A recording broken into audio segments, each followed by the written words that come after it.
Kisah pelik ni akak dapat daripada seorang makcik yang kerja dia tukang mandi jenazah perempuan. Tapi sebelum akak sambung cerita ni popcorn caramel QQB yang akak baru beli. Serius sedap. Lagi best makan sambil layan cerita seram macam ni.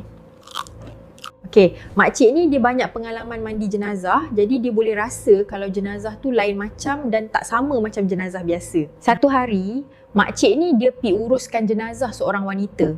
Masa tengok jenazah tu, dia dah rasa tak sedap hati sangat. Lepas selesai urusan, keluarga si mati bagi 2 helai kain batik yang belum pakai kepada makcik ni sebagai tanda penghargaan. Makcik ni pun ambil dan bawa balik rumah tanpa fikir apa-apa kerana anggap itu pemberian biasa daripada keluarga arwah sahaja waktu itu.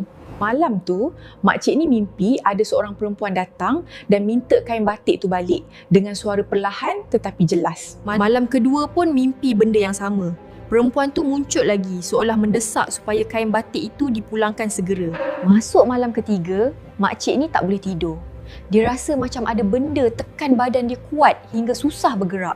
Lepas tu anak makcik ni pula nampak kelibat perempuan berdiri dekat tingkap rumah dengan wajah sama-sama memerhati keadaan dalam bilik malam itu. Memang seram, suasana rumah jadi sunyi dan tegang.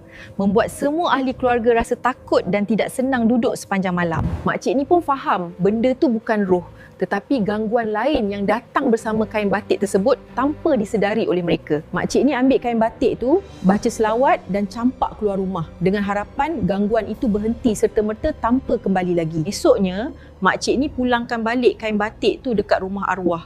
Walaupun rasa takut masih belum hilang sepenuhnya dari diri. Barulah makcik ni tahu arwah tu dulu ada kaitan dengan benda-benda tertentu yang tidak baik dan pernah diamalkan sebelum meninggal dunia. Dan kain tu mungkin ada sesuatu yang terbawa bersama hingga menyebabkan gangguan muncul selepas dibawa pulang ke rumah mereka.